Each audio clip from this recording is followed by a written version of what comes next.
Hello friends, आपका स्वागत है मेरे इस नए व्लॉग में। और आज के व्लॉग की शुरुआत होती है स्त्री से।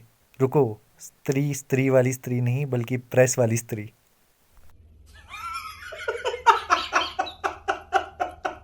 तो अपने कपड़े प्रेस करने के बाद मैं फाइनली नहा धो के हो जाता हूँ एकदम रेडी। और अब मुझे यार लग रही थी थोड़ी थोड़ी सी भूख, इसीलिए मैं मम्मी के पास चले जाता हूँ कि मम्मी मुझे खाना मिलेगा क्या। तो मम्मी कहती है क्यों नहीं मिलेगा, चल खाना खिलाती हूँ। वाओ। और मम्मी भी मेरा वेट कर रहे थे ब्रेकफास्ट के लिए, तो इसीलिए हम चले जाते हैं ब्रेकफास्ट करने। और जब हम ब्रेकफास्ट करके बाहर निकलते हैं तो मैं देखता हूँ ये खूबसूरत सा नज़ारा, और इसे देखकर मेरा मन बहुत ही ज़्यादा खुश हो जाता है। तो इसके बाद सोचता हूँ मैं कि अब क्या किया जाए। तो मेरा मन बनता है कि चलो ऊपर वाली मंजिल की तरफ ही निकल जाते हैं, देखते हैं कि काम में क्या प्रोग्रेस है और कैसा काम हो रहा है। तो हम निकल जाते हैं किचन की तरफ। तो गाइज़, ये हो रहा है हमारी नई किचन का काम। और यहाँ पर मैं किचन को दिखा ही रहा होता हूँ कि इतने में नंद किशोर भाई की नज़र मुझ पे पड़ती है। और वो कहते हैं मुझे भी अपने व्लॉग में दिखाइए, तो मिलिए हमारे नंद किशोर भाई से। और यहाँ पर दूसरे लोग लालू भाई वगैरह अपने काम में बिज़ी थे, तो मैंने उन्हें बिल्कुल भी डिस्टर्ब नहीं किया। तब तक मैंने सोचा क्यों ना आपको मैं अपनी नई किचन के थोड़े डिज़ाइंस ही दिखा दूँ।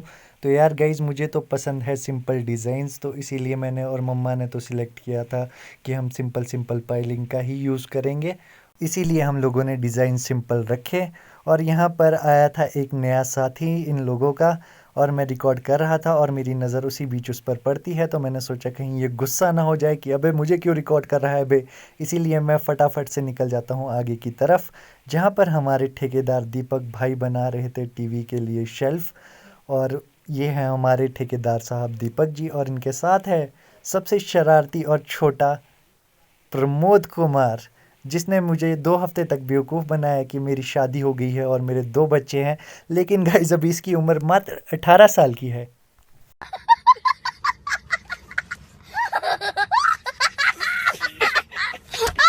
तो ये लोग तो होते हैं बिज़ी अपने काम में, लेकिन मैं उसी समय इधर उधर देखने की एक्टिंग कर देता हूँ शुरू। और ऐसे प्रिटेंड करता हूँ कि जैसे हर छोटे बड़े काम को बड़ी ही बारीकी से देख रहा हूँ, ताकि इन्हें भी महसूस हो कि ये हर काम को चेक करता है और इनसे भी गलती होने की गुंजाइश ना रहे। ब्रो यू वेरी चालाक ब्रो। और इस चालाकी करने के बाद मेरी नज़र पड़ती है इस फैले कूड़े पर, और इसे देखकर मेरा दिल बैठे जा रहा था, क्योंकि अंदर से मुझे भी पता था कि ये सारा कूड़ा अब मुझको ही साफ़ करना है। तो ये सोचकर मैं काफ़ी ज़्यादा परेशान हो गया था। तो इसी बीच हमें दिख जाते हैं चाचू। तो यार, पिछले व्लॉग में गाइज मुझसे एक गलती हो गई थी, मैंने कोको का नाम बता दिया था पोको, जबकि इसका नाम है कोको, COCO। और ये नाम रखा है मेरी बहन जीनिया ने, जो कि चाचू की भांजी लगती है। तो अगर हम इस गलती को टाइमली नहीं सुधारते तो वो नाराज़ हो जाती, तो इसलिए मैंने सोचा कि आज के व्लॉग में इस गलती को ठीक कर लिया जाए। और इसी बीच हम देखते हैं कि बेचारे कोको को गर्मी लग जाती है और पत्थर के नीचे जाके छुप जाता है। तो इसीलिए मैं और चाचू उसको लेके निकल जाते हैं वापस घर की तरफ। और घर जाते जाते कोको लग जाता है शैतानी करने, और इसीलिए चाचू उसकी पूंछ पकड़कर उसे बाहर निकाल देते हैं। और जिस नज़ारे को देखकर मेरी बहुत ही ज़्यादा हंसी निकल जाती है।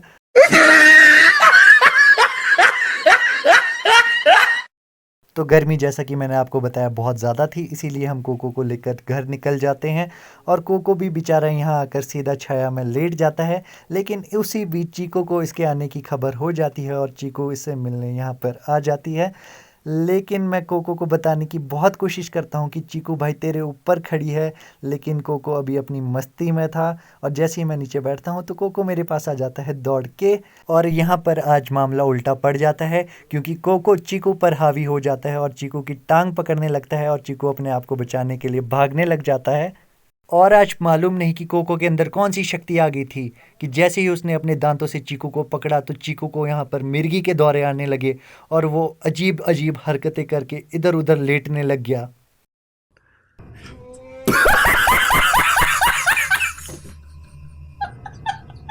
इसी बीच चाचू ने कोको को नहला लिया था, और चीकू को आज हराने की खुशी में कोको बहुत ही ज़्यादा जोश में घूम रहा था। और उसे जोश इतना ज़्यादा हो गया कि जोश जोश में वो बाल बाल गिरते गिरते बचा।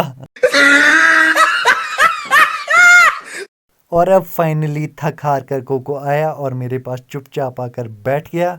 और इसके बाद मैं भी चले गया थोड़ी देर रेस्ट करने, क्योंकि उसके बाद हमको निकलना था गांव की तरफ। तो शाम के समय में और चाचू निकल गए थे गांव की तरफ अपने दोस्तों से मिलने रोज़ की तरह। और आज चाचू ने मन बनाया कि पहली बार कोको को भी ले जाते हैं गांव, क्योंकि ये आज तक इतनी दूर पैदल चलकर नहीं गया था।